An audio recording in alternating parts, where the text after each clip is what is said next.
That's a great picture. I'll try to replicate it. You're a handsome man and you know it. Here we go.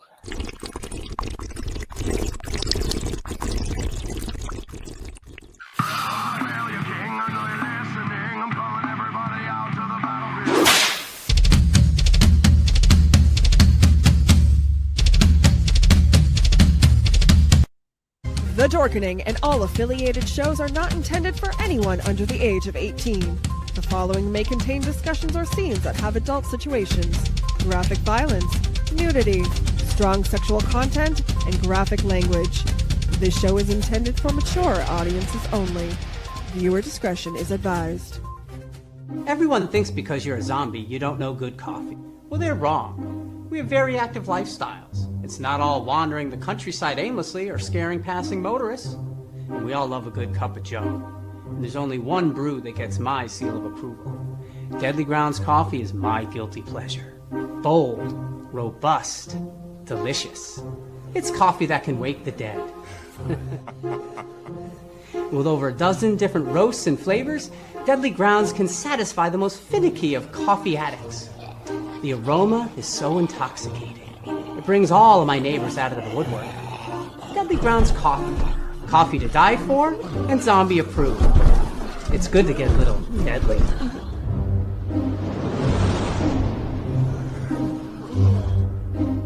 Use the front door! Oh, they're so disgusting.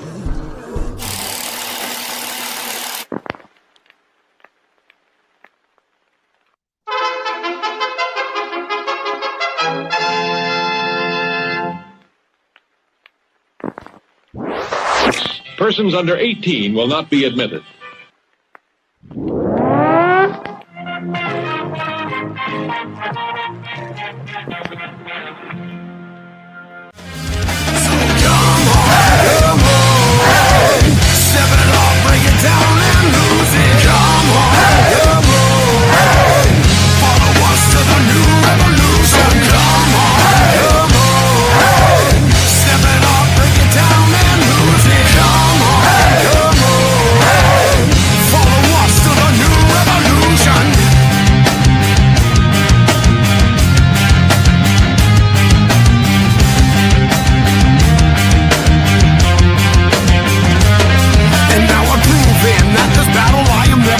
I'm choosing to ignore the cuts and bumps and bruises. I'm cruising through these haters, leave them looking stupid. They foolish if they think they'll ever hear my conclusion. I'm through with all these part-timers and their excuses. I'm bruising eagles left and right every time I do this. I'm shooting for the top, no I'll never settle what you did. The future's in my hands, my grip will never loosen. My crew is ready to obtain the absolution, removing any doubt that we was ever fooling.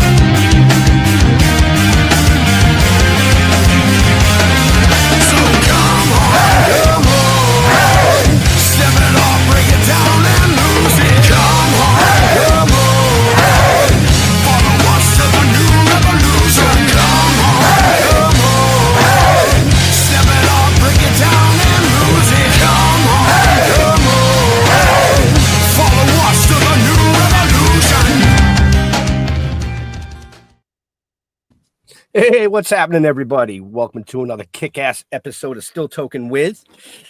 Yeah, well, you know, I'm me, so that's just kind of who I am. And wow, I hit the wrong fucking button. Oh, that's okay. Hello, everybody.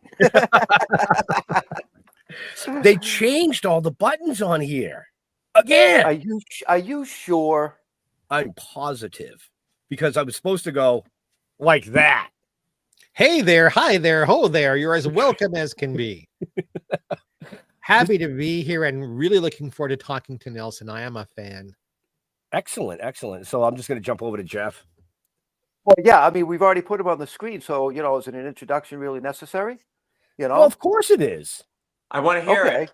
I want to hear my introduction. Well, I'm trying to figure out how I can fuck up your name, but it's too simple. I mean, seriously, Nelson Aspen. I mean, does it get any basic? Well, I guess Jeff is pretty basic too, you know. So, but yeah, let's welcome Mr. Nelson Aspen. Thank you. Thank you very much. And, you know, the thing is that Nelson's not a common name, and I feel like I articulate it well, but all my life, I am mistakenly identified as Milton. And it never really made sense to me until I discovered that in a past life, I was a man named Milton. So now it doesn't seem so strange, but it still happens to me. Like I'll be at a Starbucks and the barista will call out Milton. And so you just sort of get used to it. But you did a very good job, Jeff. Thank you. I get Godfrey and George a lot. There you go. Really? Wow. So you believe you're our lives? man Godfrey tonight. Okay. I want you believe. I in have, past boy, I lives? haven't Really? sailed a lead Hey, balloon hush, like hush. that in a long time. Good heavens. Oh my goodness. Oh my goodness. So you do believe in past lives? Well, it was not something that I necessarily believed until I had no choice but to accept it. I'm not necessarily into the metaphysical, the paranormal, etc. However, things like being constantly mistaken as Milton, recurring dreams, serendipitous coincidences, happenstances, and the like. And I have always had this lifelong fascination with all things related to the Titanic.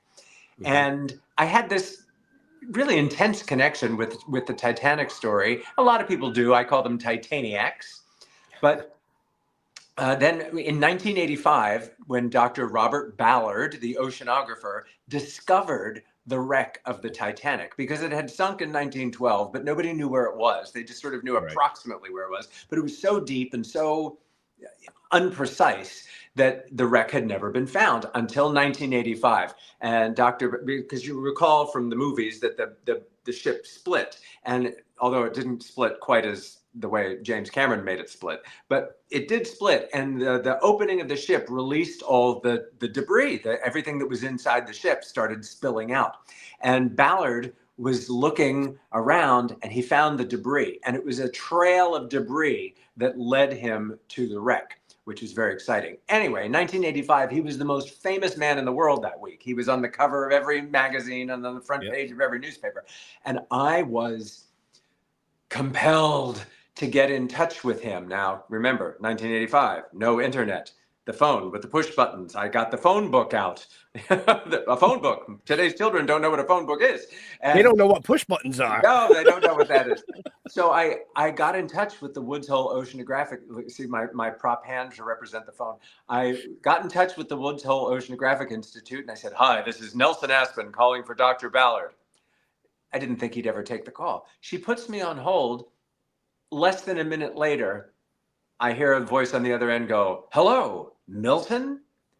And I'm like, okay, now I know there's something there. So yeah, and I continue to be a lifelong Titanic enthusiast, but I co-host a podcast called Titanic Talk, and we interview authors, historians, actors from the films, divers. I mean, we have a very broad spectrum, but I wanted my part in the Titanic legacy. So that's why I wrote my book, which is the story of my connection with Milton Long from Worcester, Massachusetts. You know, he's a stone's throw away from the Woods Hole Oceanographic Institute, where he was. And yeah, so that's my story and Milton's story are now published. That's exciting. Nelson, who's your publisher? It's called Red Sky Presents, and they have done my last 4 books, and Kindred Spirits is my 9th book, but it's my first I call it a historical fantasy, because I've had to reimagine what Milton's life would have been like if it could have continued. He passed away at the age of 29 on the Titanic. So, and there's only a very small amount of information available about his real life, but I had to get him onto the Titanic somehow. And I feel as if, because he passed away so young, and he could have had so much opportunity. He was a son of privilege. He was very well educated, but never did anything with it. And I felt like maybe I'm carrying the baton for Milton. So cheers. It's happy hour here in New York City. Here's to Milton. Here's to Milton. Here's So to Milton was in England, coming back to the United States? Yes, Milton was an American, according to his death certificate, gentleman of leisure, which is counterintuitive and a bit of a mystery that I try to solve in the book, because he was the only child of a judge and his wife in Massachusetts. He had attended both Columbia and Harvard universities, ostensibly to study to be a law clerk, but he never finished school, and he was boarding the Titanic after a holiday in San Moritz. Now, winter holidays in San Moritz, great. You know, there's skiing and skating and all the winter activities that for very wealthy people. And so that would have been January, February, March, and he boarded Titanic in England in April. On his way back to America. So it is a bit of a mystery that I've tried to fill out. Why was he in San Moritz and why was he coming back? And just, it was a kind of a forensic deep dive. And so in my story, he had an unrequited love affair on the Titanic. Because of the repressive Edwardian era, I think Milton was probably gay and had this very short and intense shipboard friendship with a young man who survived. And so in my story, Milton comes back to find out what happened to that love. And since that person survived, I know exactly what happened to that person. So I take Milton on that journey in his new body. It's kind of an odd couple buddy story, two souls, one body, and they solve the mystery of what happened to his lost love. For people who will, like Wow. I am, really interested in reading this book, what you've written about by Titanic itself and all of the details around the sinking, are all of those things actual real things, or did you blur a few lines to make your story more interesting? Well, I created the dialogue between the two men. Of course. Obviously, I don't know what they said, but what we do know what their movements were on that last night. And so I've put that into the story as accurately as possible.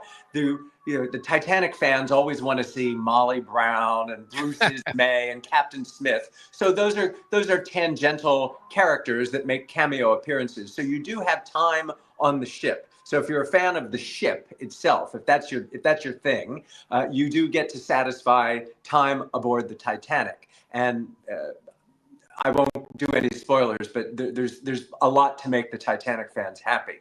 What's interesting is that the surviving member of that couple was so devastated, obviously, as the post-traumatic stress you would suffer after an incident like this, but he wrote a letter that survives to Milton's parents to give them comfort about how brave Milton was in his final moments. And it reads almost like a love letter. If you were to read it under today's perspective, you would assume it was a love letter. And he even included a photograph of himself saying to Milton's parents, "I thought you would like to see who was with your son at the end." I mean, it makes you want to cry when you think about it. And he asked if Milton's parents could send him in return a photograph of Milton. Now, I'm no psychologist, but to me, that sounds like a very intimate friendship. And I don't know, it's heartbreaking. And the survivor, like so many other Titanic survivors, did not live happily ever after. Just getting off that boat ship did not guarantee you a happy ending. In fact, quite the opposite, because it was so traumatizing. There had never been a disaster like that in modern history. It was so cataclysmic that there was tremendous post-traumatic stress, and especially for men, survivor's guilt. They came home thinking, how could I have lived when so many perished? And so few men compared to women survived, that there was also a double standard of guilt. Wow. Oh, Do you- yeah, do that'll you- tear do- you apart. Yeah. Do you know why Milton's friend survived when Milton didn't? It's one of the great stories of Titanic lore in terms of Jack Thayer was the surviving friend. And Jack Thayer's story was very well known because he survived and testified. He was the one that drew pictures of how he felt the ship had broken apart. Most eyewitnesses, because it was so pitch dark after the lights on the ship went out, they assumed the ship slid under in one piece, and it separated before that, although not quite as dramatically as in James Cameron's film. But Jack and Milton, and this is all part of the story in my book. Milton was not a strong swimmer, and they both had different opinions about how they should make a go for it, because the boats were gone. There were no more boats to be had. And Jack was going to jump from the ship. They would stay on as long as possible, and then Jack would jump. And Milton, not being a strong swimmer, decided to descend on the railing of the ship, which of course was going like this, and sort of straddle it the way you'd slide down a banister, and make his way down to the water and then swim from there. However, Jack witnessed him be pulled under the black waters. And this is another component of my, and it's well documented, this isn't a spoiler. I've appeared in many venues telling my story, but I've had a recurring dream. I'm 61, so I've been having this dream for 60 years, of sliding down a banister, which is fun. Kids love to slide down the banister. But instead of getting to the bottom and getting off the banister, I keep going into the blackness. This has been a dream. So when I read that about, and Milton was not identified, it was just the friend of Jack there. When I read that, Jack's testimony, I was like, geez, I was that friend. And then when I found out his name was Milton, so there was a very, I'll use the word forensic again. It was a forensic dive into figuring out who I was. And I just feel like Dr. Ballard confirmed it. Wow. Is there something you can tell us that doesn't break off? I don't want to spoil all the wonderful things that no one knows that you're bringing to the book. But in doing your research, is there something about the Titanic that we all think is the truth that really isn't, or something that is the truth that we don't know? There are so many myths surrounding the Titanic. Were people really caged off from entering the classes? Was third class really kept underground?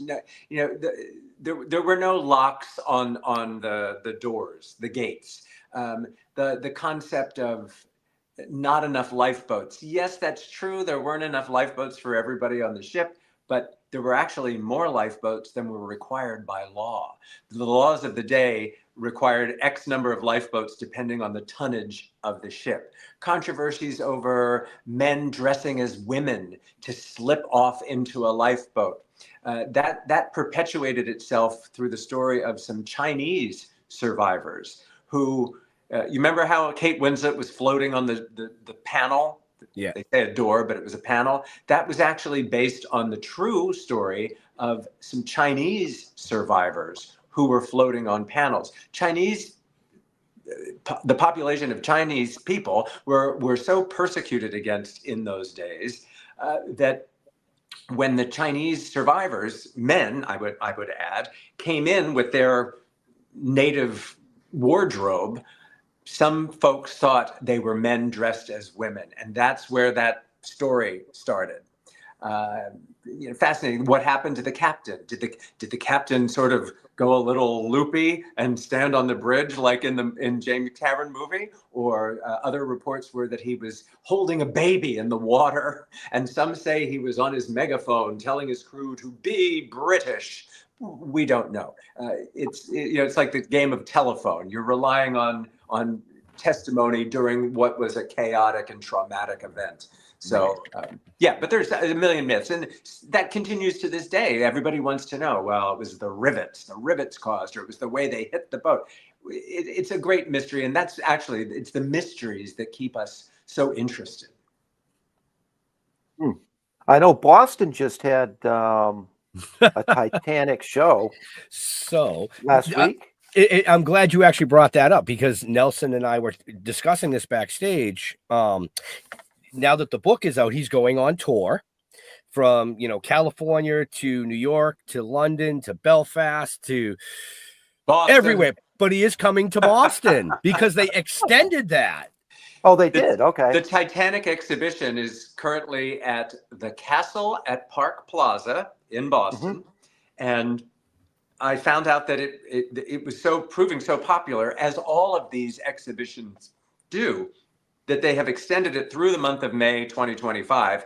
So I will be there on May 14th at the exhibition on the afternoon of May 14th, signing books, taking your Titanic questions, that kind of thing. So I'm really excited. And this is not, it is a plug, but I have no affiliation whatsoever with Davios Restaurant, but everybody keeps telling me, you got to go to Davios Restaurant. So that's my plan. I want to go to Boston. I want to do my book signing at the exhibition, and I want to go to Davios Restaurant. Where in California coming, Nelson? I'm going for the anniversary of the Titanic sinking is April. It struck the iceberg on April 14th and it sank on April 15th. So to commemorate that event, and this year it'll be the 113th anniversary of the sinking.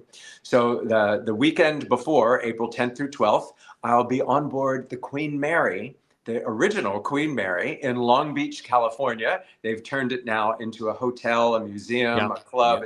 It's quite a beautiful venue, and it's a Titanic weekend. And I'll be with other authors, historians, actors, etc. Don Lynch, the great historian, who's sort of like the definitive master of Titanic history. So we'll all be there together, signing books and having podcasts and having fun. Then I'll proceed to Los Angeles on the actual anniversary of the sinking, April 15th. I'll be at the Four Seasons Hotel in Los Angeles to drink and toast the memories of all those who were affected by Titanic. I may have to come there and see you.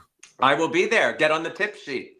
It's going to be good. Make sure you know which, because I've had this problem before. You go to I was staying at the Four Seasons on Doheny Drive, and I told my trainer, I was like, meet me at the Four Seasons in Beverly Hills. He went to the wrong Four Seasons in Beverly Hills, so I never got my workout. But yes, the Four Seasons on Doheny Drive. It's Tuesday, April 15th from 4 to 6. So come and hang out. You might see a few famous faces there too. Cool and groovy, because we want people to buy your book and to meet you and get your autograph and all that jazz. Absolutely. It's really a treat. And like the Titanic community of friends that become family has been extraordinary through this podcast that I do, Titanic Talk. So you meet everybody, and the forward is by the gentleman, Paul Carganilla, who's putting together the Titanic Weekend on the Queen Mary, and then the amazing sketch, which you can probably see better online, but it was done by a Titanic artist named Greg DiNapoli, and I'm very proud of it, and I'm mostly happy for Milton. So we have had a couple of comments and questions coming in, but somebody asked, what is your feeling about about it supposedly actually being the Olympic that sank and not the Titanic? What did I just say about mysteries and conspiracy theories? I mean, this is what keeps the enthusiasm alive. Hey, I love a good conspiracy theory. I seem to think we would have found out sooner if it had been a swapped out ship. But hey, never let the truth get in the way of a good conspiracy theory. Right. And Dean Moriarty says, I'll be at the Boston event. I came here for zombies, but I'm getting history. Oh, well, there are plenty of zombie Titanic movies, actually. There's a movie I think it's called Titanic 666. And that's the whole premise, is that there are zombies the zombies of the Titanic have taken over the new ship or something like that. But I'm so excited because I love all that stuff. I love the history. I love the dramatizations. I just love ships in general. So now it's like, where was the gay story? There was no gay. Of course there were gay people on the Titanic. Duh. So now I've told the gay story of the Titanic. So you can choose which box you want ticked. Do you want the gays? Do you want the Titanic? Do you want historical fantasy? What do you want? But it's all there for you. And I just like that I've got a slice of the Titanic pie now. Right. Was there a moment where you just said to yourself, I want to put myself in this, and you thought about how you could do it and decided to do historical but fantasy? Or was this a long process? Well, it's been a 61-year-old process, really, if you think about it. But my previous two books are my memoirs, Dancing Between the Raindrops 1 and 2, the New York years and the Hollywood years. But because of my age, The first book takes place in the 80s. The second book takes place in the 90s and the aughts. So when I had come to my publisher about the proposal to do my Titanic story, and I was just going to, my own personal Titanic story, I think is interesting enough. I don't need to embellish it in any way. And I proposed doing it. And he said, well, Nelson, you just did these other two books that are essentially period pieces. They're 80s, 90s, and aughts. Can you write the story, but make it contemporary, set in 2025? So that's when I decided, rather than Milton coming into my body, I would create a new version of me, a younger version of me, the 29-year-old me. Since Milton was 29, I made my protagonist 29. So it's that's how the historical fantasy came about. And all kudos to my editor, who is a 30-year-old who specialized in the historical fantasy genre, because that was new territory for me. And he really educated me about, if you're going to create a universe of your own making, if you're going to create this fantasy world, you have to establish the rules of that world and then follow them closely, because the fans will immediately pick up on if you break the rules for no reason. Even if you think back on I Dream of Jeannie or Bewitched, they still had their rules of witchcraft and the world in which they lived. Plus, being 30 years old, even though I can very well remember what it was like to be 30 years old, I was never 30 years old in 2025. So he was very helpful in helping me sort of bridge the generation gap and fill in those parts for Milton and the main other character that represents me, named Preston. If you ever had the opportunity, would you go and get in a little mini sub and go down and actually see the wreckage? Well, when I spoke to Dr. Ballard, it was with the intention of putting my hand up to go on the expedition before they had made the dive down to the actual wreck. And he was very kind, and he sent me an application to the Woods Hole Oceanographic Institute. And it was a real kind of a wake-up call for me when that came in my mailbox. And I was like, I'm an actor. I don't know that I'm supposed to be doing oceanography. That's not my thing. But interestingly, and the answer is no. I wouldn't go to space, and I wouldn't go deep sea diving, but I would love to see it in a documentary or AI. Dr. Ballard now says the wreck is so deteriorated and at risk of completely evaporating into the sea that he doesn't recommend, especially after the Titan implosion. It's documented enough that you can do it virtually. You don't need to risk your life and spend hundreds of thousands of dollars to just go look at a pile of dust. We can do it virtually. Right. And it also, I would point out, is a grave of 1,500 people. I think that artifacts that spilled out, teacups and toilets and boots, that's fair game. If you want to collect that for your exhibition, great. It's fascinating. I can't wait to see it and look at it and study it. But disturbing the wreck is something else. Yeah. Yep. Good for you. I agree. No, totally agree. Real quick, before we go any further, just for all our viewers and listeners, I do want to say, if you're interested in anything you're hearing tonight, purchasing the book, finding more about Nelson, just check the show notes up above or down below. All his information is there. So, okay, we can keep going. Yep. Yeah. So that's how I feel about that. And I love museums and artifacts and things like that. And how moving can it be to see a child's shoe or a toy or someone's treasured ring or something? It's very sad. It's heartbreaking, actually. My wife actually went last week to the exhibition. Yeah. I was going to say, she didn't actually dive down there, did she? No. I hope she went to Davio's for dinner. I don't know where she ate, actually. I'll have to ask her that. But she really enjoyed it. I'm not doing a full commercial. I'm not getting paid to endorse this restaurant. I was about to ask you. She's always followed the Titanic stuff. She's loved it.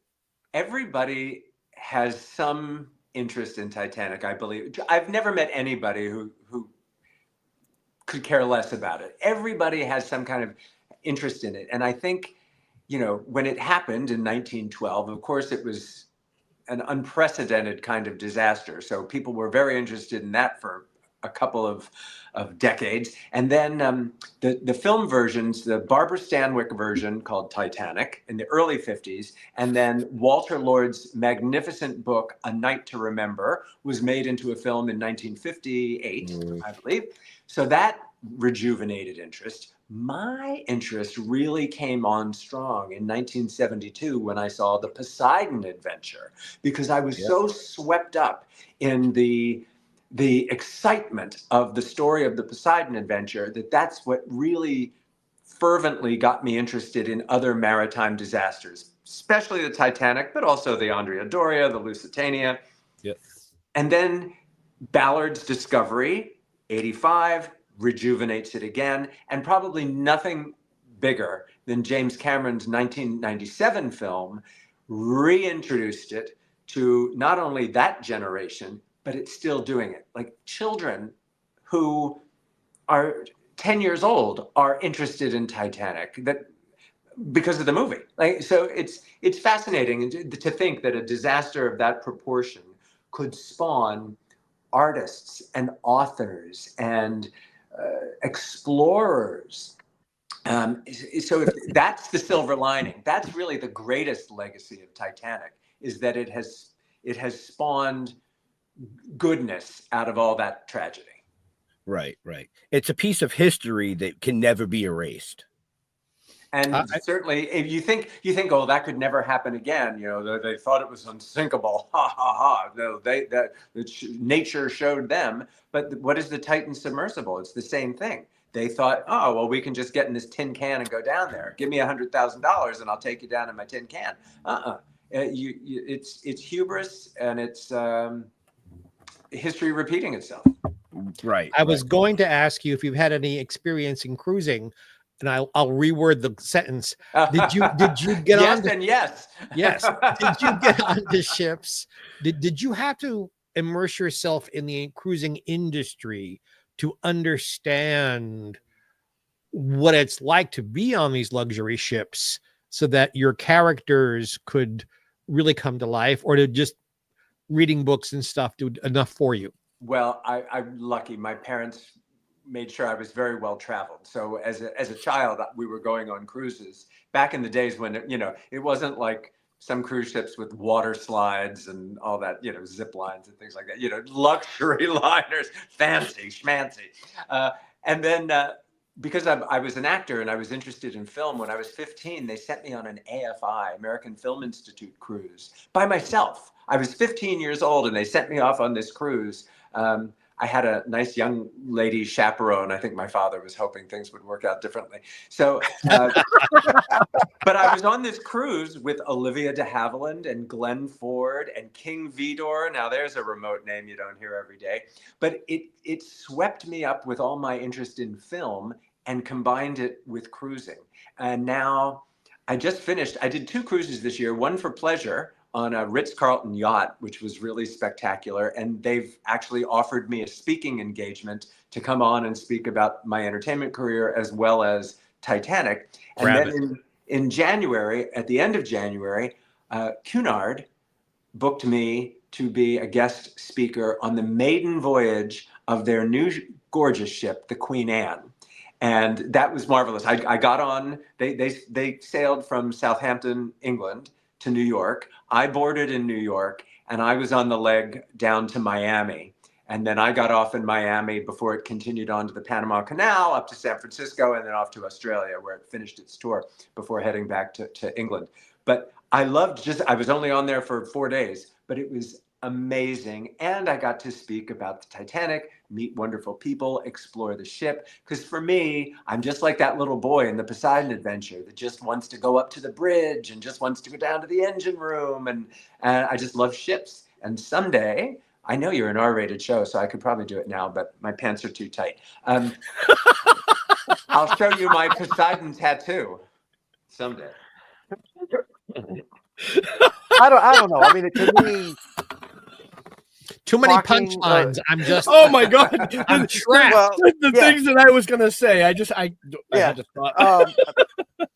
To me, talking about or sitting in, like, and listening to you talk about the Titanic while on a cruise ship, A maiden voyage, no less.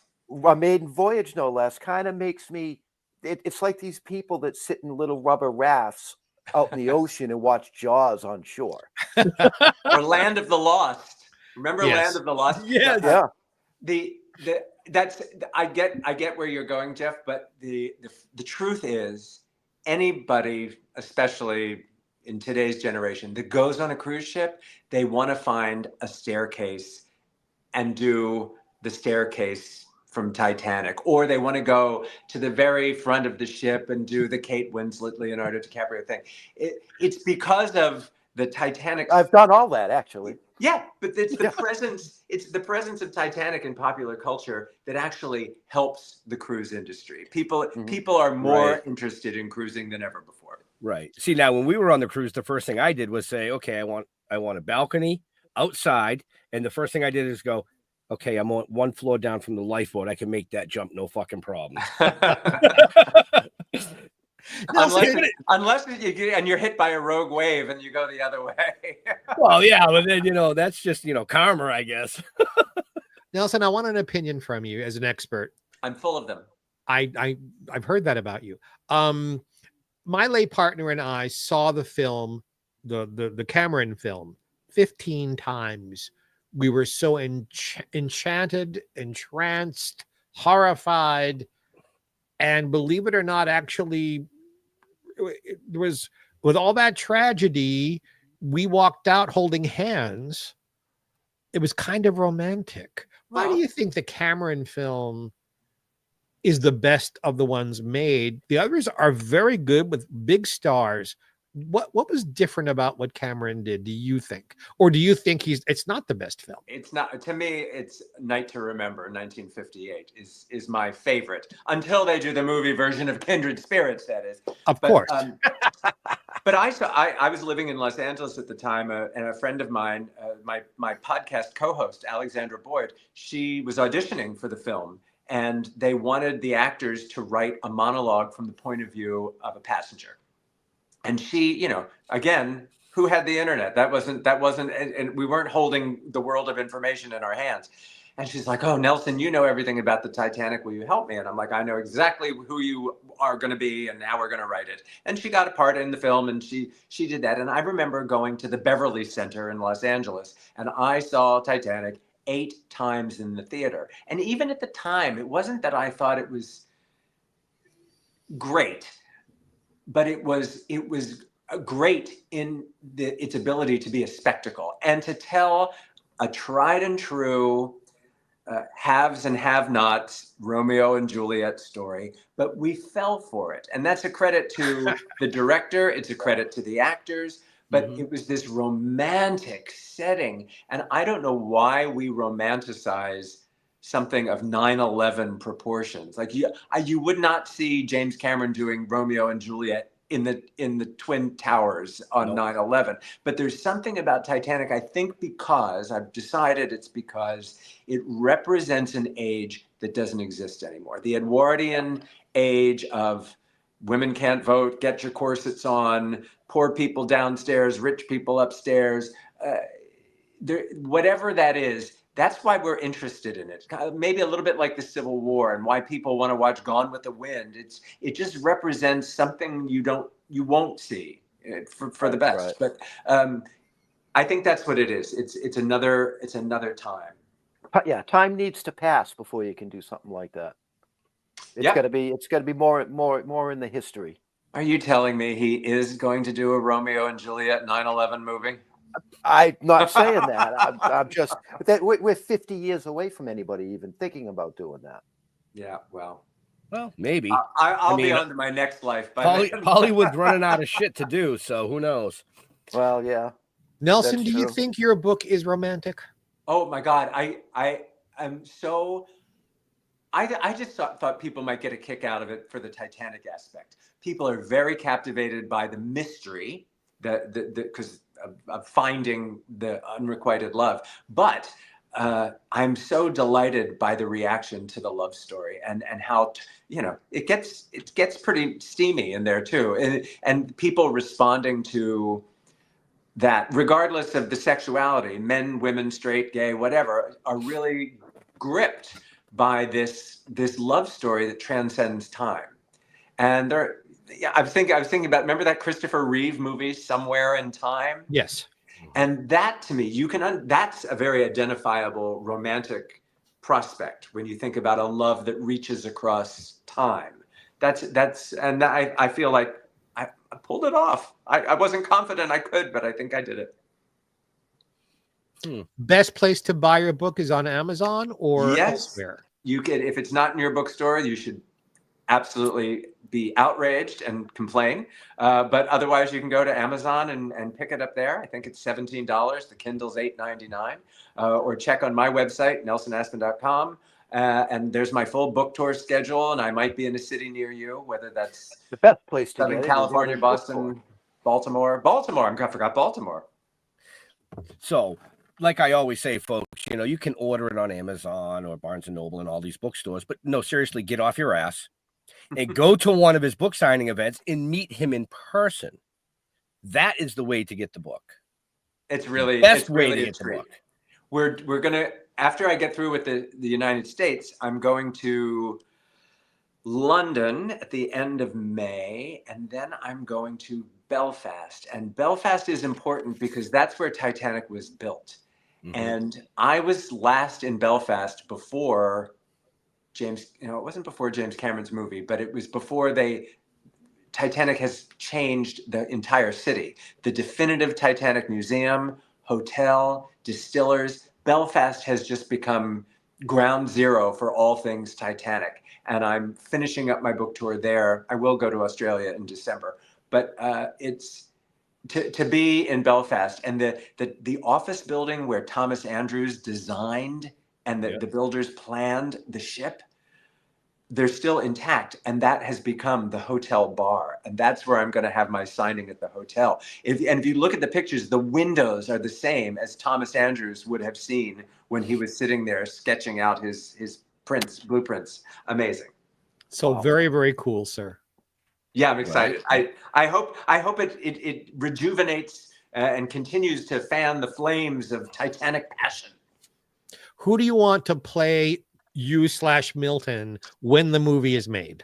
I was having this conversation today with a filmmaker, actually, and I'm not really up on my 20-something-year-old actors. Like Timothée Chalamet can't play everything, so I'm not sure we need a recognized actor. I'd love to be in on the casting session, but I think it'd be more fun to have the supporting roles and the specialty roles have a name for those kinds of roles, but have new, fresh talent come in for the younger roles.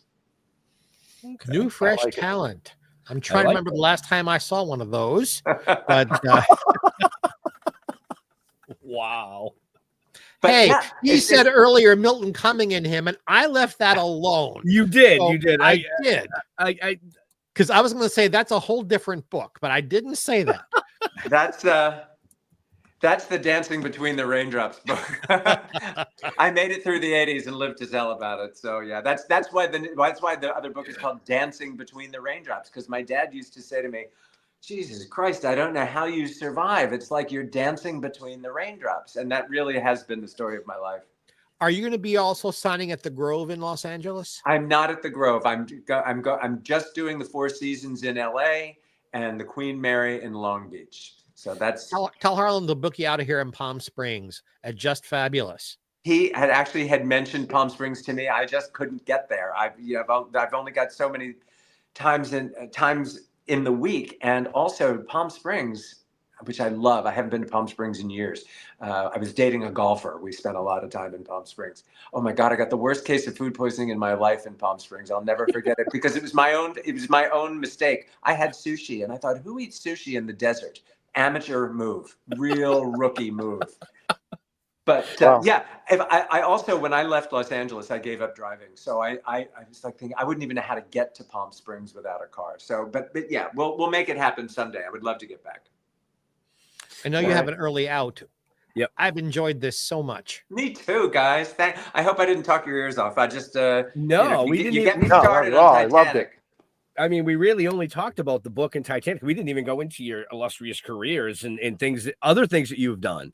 Well, But I'll tell you what, in July, I'm doing Kindred Spirits, A Titanic Tale, the musical, for 2 nights only in July here in New York City, where I'm going to tell some of these of Milton's stories, but with music to go with it. So we'll do another show in advance of the July engagement, if you like. Where will you be performing in New York? It'll be at a club. It's actually the club where I started out in 1986, called Don't Tell Mama. Of course, it's still there on West 46th Street. I've performed everywhere from the Sydney Opera House to London's West End, but I always come home to Don't Tell Mama, especially when I'm trying out new material. It's really home for me. I think I sang there the first month it was open. Well, then you're really dating yourself, because it's been I'm around single. a while. Of course I'm dating myself. Nobody else would. I thought your hand looked a little calloused.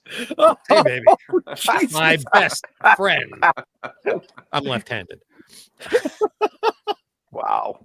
So, and I do want to say, I know you're a runner. As the weather gets warmer, be careful of the humidities. The humidities? Yes. Yes. Well, you say humidity is your kryptonite.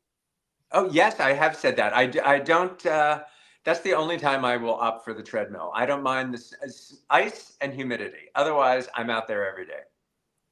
Yes, Ryan, I am a handyman. Thank you for that. So, like you said, you do have a heart out. We're a few minutes past, but you have dinner plans, so we don't want to keep you. That's the nice thing about New York. I just have to go across the street. Oh, well, in that case, they'll hold the table. Especially in Harlem. So many wonderful restaurants. It's great. So you got to get back to the Apollo Theater. You let me know when you're in New York, and call on me anytime, guys. I'm grateful for the generosity of spirit. And you said May 14th you'll be in Boston. May 14th in Boston. Okay. Yeah. Now, are the times on your website? They are. It's 3 to 5, but all those upcoming appearances are on the website. 3 to 5. You'll be done in time for happy hour. Well, our shows are always Wednesday night. So I just got to see. Yeah, we'd have to get up there by 3, get there in at 3, and get the hell out of there by 3:30. Why can't you broadcast? Why can't you broadcast from anywhere? Oh, I could if I broke down the computer and everything, and you moved your books over so I could set it up. I'm just on my phone. You're over technicing yourself. He has buttons he has to push, so all of us can be here together at the same time. That's why his hand is calloused. Both. Ask his wife. I was going to say that's marriage. Never mind.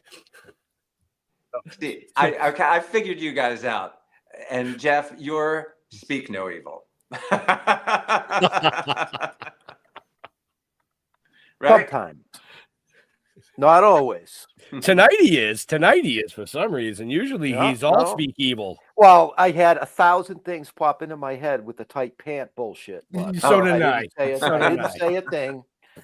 I figured I would be nice. I'll wear harem pants next time. I promise. So, yep. My mind was just like, rubber raft. Does it grow to the Titanic? What's going on here? Right. It's the tattoo, kids. It's the tattoo. So now, the next time you come on, I want to see tassels. Okay. My mother used to brag that she could make them go in opposite directions. I never saw her do it, but she claimed she could. Okay. I'm glad you never saw her do it. Yeah, I've already seen too much in my life. Yeah, life's tough enough. You don't need that. Sorry, Mom. So real quick, we're going to wrap this up because Nelson does have dinner plans. We do not want to keep him too long. So you won't like me when I get hungry. Right. And Jeff's going to be happy because then he can go eat dinner his early. Sorry. So I was reading a comment. Nelson, where do you like to interact with your fans on the social medias? Oh, thanks for asking. Instagram is probably the best one. I am also on Threads and X, and my 21-year-old intern did valiantly set me up with a TikTok account that I just can't really get into it yet, but I'm trying. But Instagram, Nelson Aspen on Instagram is really my favorite. And I just did my first live chat on Monday, and that was super fun. Awesome. Mr. Jeffrey Mark. Well, you know where to find me on Facebook. Jeffrey Mark is just like how it's spelled right in front of you. Jeffrey Mark Showbiz on Instagram. I have my other podcast, Jeffrey Mark Plays Ella, every week on a platform near you. And this Saturday, I'll be on a show out of Seattle talking about famous celebrity road trips of all things. But we did it once and it was such a success. We're doing it again. So, you know, and as I always say, turn on your electric toothbrush. You'll probably get one of my shows there. Excellent. What? No, not what? What? No, not Electric what? toothbrush. I don't even know when. I don't want to know where that's even been. Just go to stilltoken.com. You'll find everything you need to know about us. And yeah, I think that's even in the show notes. I think we made it to the show notes. I think we're in there. And I want to thank Nelson. Great story. I really, really need to read this book. I'll pick it up. My wife will grab it first, I'm sure. Mm-hmm. You know, You can I don't read know it if I can- together. It can be romantic. You can tell each other bedtime stories, one chapter at a time. Oh, that's a thought. I could read it to her. No, that wouldn't work. That would just turn her right the fuck off. Just don't write that in your review on Amazon, please. Oh, I read man. it to my wife and it turned her right the fuck off. 5-star. I read it to my wife. Nope, look, Ma, no hands. Hey, Jeffrey, are you in Palm Springs, Jeffrey? I are, yes. All right. Give my love to my very dear friend, Devin Green. I'm sure you run into her all the time. I will say hello for Devin. I'll say hello to Harlan, and I'll do my best to get into LA and be there with you. I hope to see you on the 15th. You'll meet my husband. He's coming in for that. Lucky man. Yeah. Awesome. Well, that's what I keep telling him.